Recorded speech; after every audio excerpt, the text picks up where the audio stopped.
David Cole had always been a hardworking man. He was a father of two and a devoted husband. He spent years building a stable life for himself and his family. But when the economy took a hit, his small hardware shop struggled to stay afloat. Bills piled up, his wife's health worsened, and his children's school fees became a nightmare.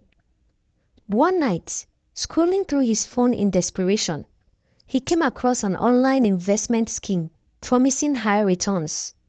The testimonials looked real, and the numbers seemed too good to pass up.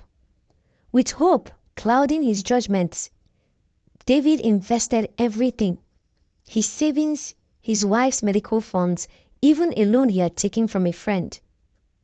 At first, the returns trickled in, small but steady, giving him a false sense of security.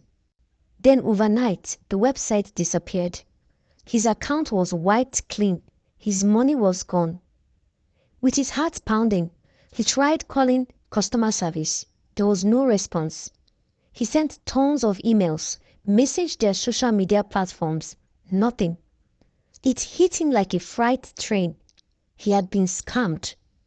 Everything he worked for was gone in an instant.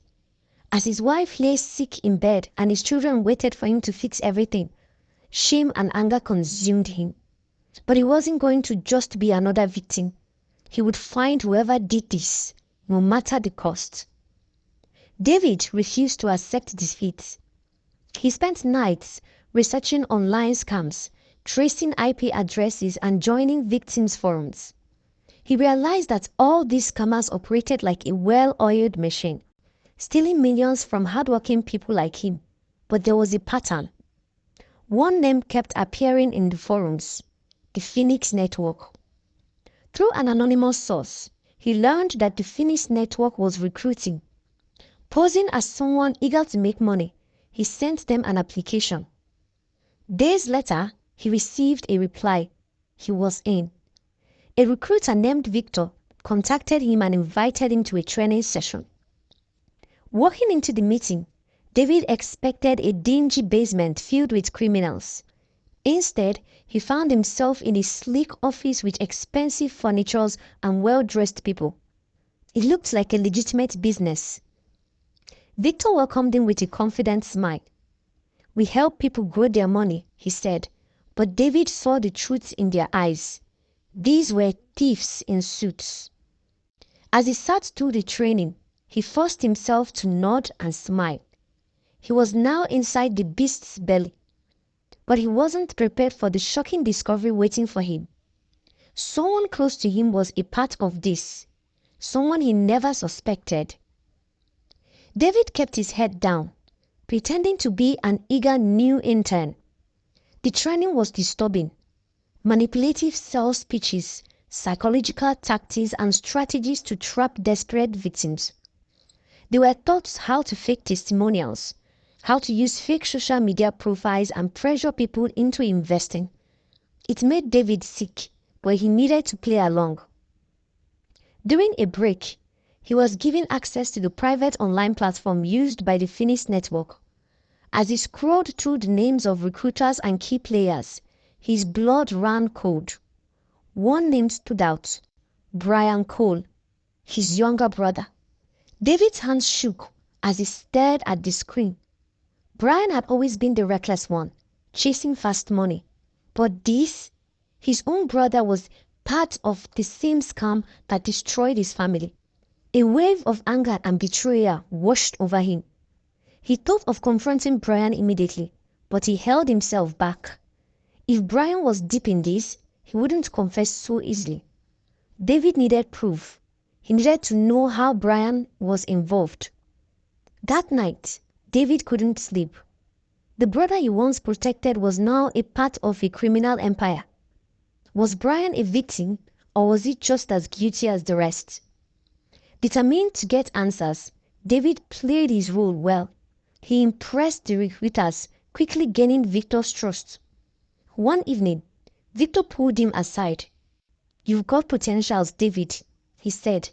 "I want you to meet someone special." David followed him into a private office, and there, sitting behind a sleek desk, was Brian. Brian's eyes widened in shock. David, he muttered, masking his surprise with a forced smile. What are you doing here? I should ask you the same, David shot back. Victor, who was oblivious to the tension, chuckled. Oh, you two know each other? Brian recovered quickly.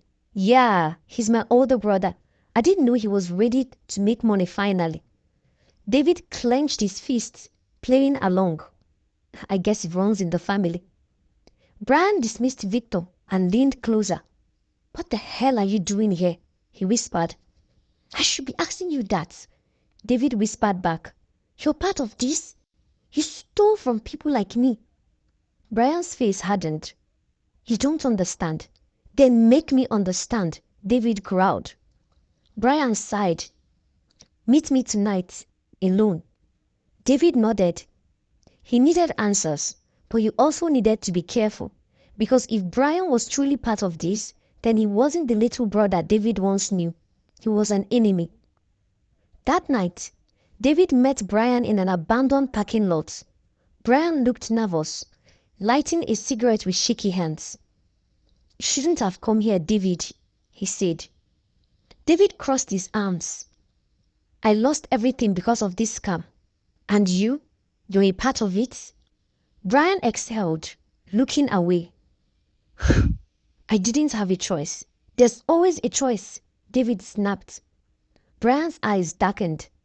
You think it's that simple? These people don't let you walk away. Once you're in, you're trapped. David's stomach twisted. Then help me bring them down. Brian hesitated, and then he said, It's not that easy. They have police connections, politicians in their pockets. If they find out you're snooping, they'll kill you.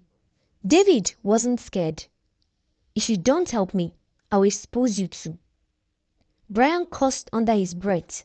Damn it, David. Fine, I'll get you proof, but after that, we're even. David knew it wasn't going to be that simple, but he also knew one thing. Brian was still his little brother, and whether Brian liked it or not, David was going to save him too. For the next few days, Brian secretly fed David information. Names, transactions, offshore accounts. The deeper David dug, the more horrifying the truth became. The Finnish network wasn't just a scam, it was a criminal empire. They laundered money, bribed officials, and even eliminated those who threatened them. David gathered enough evidence to take to the police, but when he did, they dismissed him. These guys are untouchable, the officer said. Walk away before you get yourself killed. Frustrated, David turned to the media. He leaked anonymous documents, hoping a journalist would pick up the story. But the Finnish network was watching.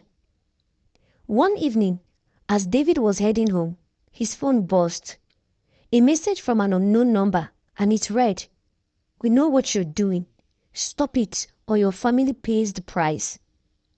David's blood ran cold. They weren't just threatening him, they were threatening his wife and his children. He needed to act fast. He sent his family away to a safe house and confronted Brian. They know, he said to his brother. Brian paled immediately. David, you need to disappear. David shook his head. No, I need to end this. Brian hesitated and then handed him a USB drive. Everything you need is in here. But if they catch you, I won't let them. David interrupted immediately.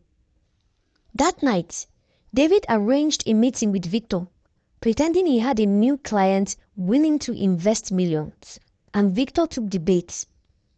When they met in the private office, David secretly recorded everything. Victor bragging about scamming people, his ties to corrupt officials, and even an admission of past murders. Then, David played his final card. He hit send. The evidence was live-streamed to multiple news agencies.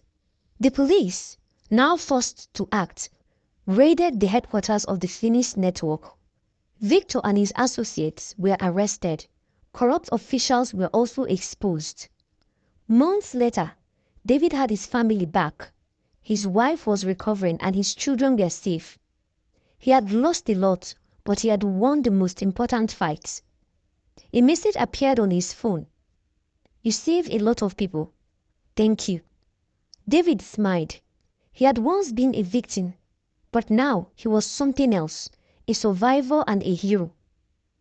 The moral lesson of this short story reminds us that greed and desperation make people vulnerable to scams. Always research before investing. Crime might seem like an easy way out, but it always has consequences. Family loyalty is important, but so is justice. Right and wrong must be clear. Courage and determination can bring down even the most powerful criminals.